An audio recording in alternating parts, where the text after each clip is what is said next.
From a long-standing rivalry to an offer of truce, it looks like Jon Jones and Daniel Cormier have finally squashed their long-running beef. You see, there was a time when Jones and Cormier were the fiercest of rivals. Their tirades against each other were quite personal and would even include death threats sometimes. Now, most of you might think that it all began in August 2013, when that stage practically gasped under the ire of two of the baddest light heavyweights as one steamed toward the other. There was only a wide-eyed PR rep and the restrictions of wearing civilian clothes that held the two of them back from ripping each other to shreds.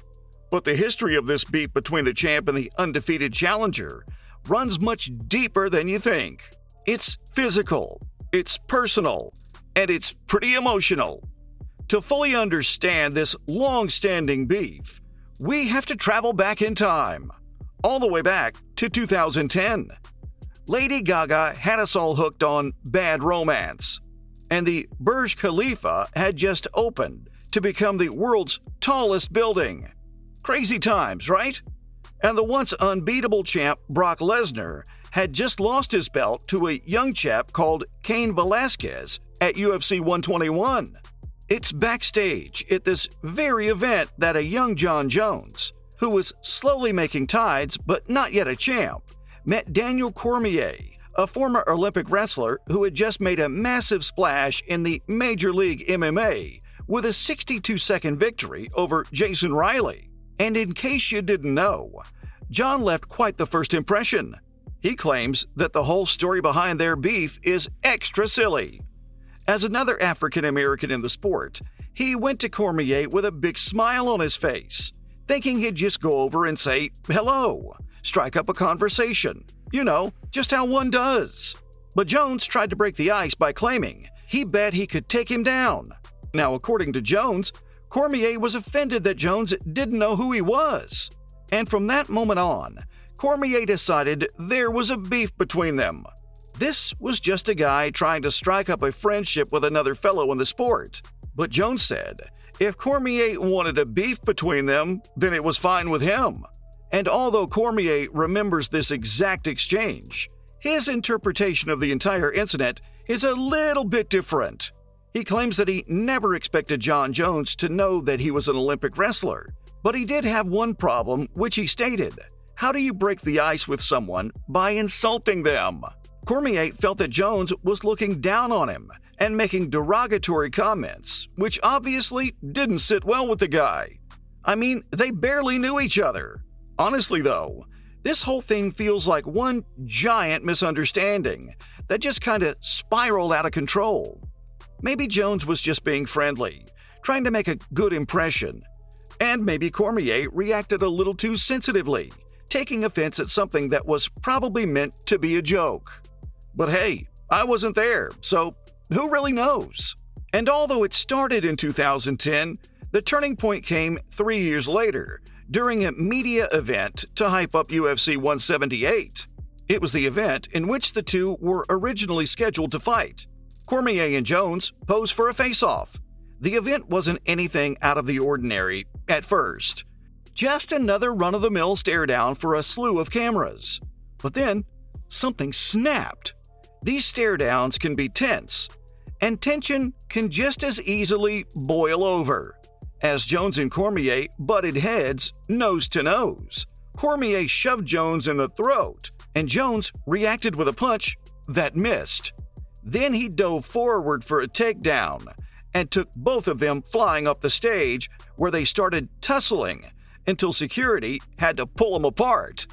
While no one was seriously injured, it did stir up even more bad blood. The fight was on, and in the mainstream now. What followed was the Nevada State Athletic Commission unanimously deciding to discipline both fighters for their roles in the brawl. Cormier was hit with a $9,000 penalty and 20 hours of community service, while Jones received a $50,000 fine along with 40 hours of community service. As a result of the tussle, Jones's endorsement deal with Nike also came to an end. Now, This arrangement was a huge deal for the professional mixed martial artist, and its cancellation cost him a six-figure income. This rivalry was now messing with their money, and with that, perhaps the greatest feud in UFC history came to be. But that didn't stop him either. Over the next few instances, there was verbal sparring, snapping at each other, thinly veiled threats, the whole spiel. Yeah, these two really didn't like each other. As for their match rivalry, DC was on a 12-fight winning streak before he got in the ring with Jones. The reigning champ was also on a massive undefeated run himself. The pair already despised each other at this point, and leading up to the fight, they knew one of them would end up losing their undefeated status. That would be quite the blow. The fight went on for all 5 rounds, until Bones finally received a unanimous decision win. But later, John was suspended for using illegal drugs and stripped of his second bout against Cormier. The two mixed martial artists crossed paths yet again, but Jones managed to pick up the victory once again. The result was a rather sad Daniel, who cut the chances of another future match himself, claiming that a rivalry couldn't exist if one fighter lost 2 fights in a row. Ouch! After those 2 matchups, the two would sometimes bash each other on Twitter, but no more physical confrontations came to be. Now, we might have seen the end of this long-standing rivalry between the two fighters. The former light heavyweight has been appearing in interviews and talking about his life and return to the octagon. In one such conversation, he also spoke about longtime nemesis Daniel Cormier. As Jones prepares for his much-awaited debut in March 23, Cormier is entering his 3rd year in retirement. Now, Jones took to Twitter to welcome the possibility of his now former rival, commenting on his upcoming fight with Cyril Gane. He also wrote that he feels Cormier is truly good at what he does and would be unbiased, wishing him all the best. Wow, that's quite the change in sentiment.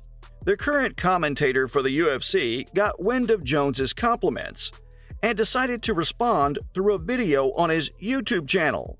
He talked about how Jones seemed like he was maturing and taking things in a rather different approach compared to his previous behavior. Cormier also mentioned that it felt nice to be acknowledged by him, even with everything that's happened. Jones then decided to post a follow-up tweet. I guess he really wanted to clear the air between them. He wrote, in all seriousness, he was cool with DC and recognized the man he is. He also clarified that he really meant the compliments he spoke about in his post-fight interview. Outside of their fierce competition, Jones digs the way DC represents himself and the wrestling community, and that's something commendable, for sure. So is the beef between them over for good? Well, it sure looks like it, and that's probably for the best. After a 3-year hiatus, the former light heavyweight champion is coming for the vacant title at UFC 285. Will Cormier be commentating? We'll have to wait and find out. And that's all I have on the Jon Jones and Daniel Cormier long-running beef that's just been squashed.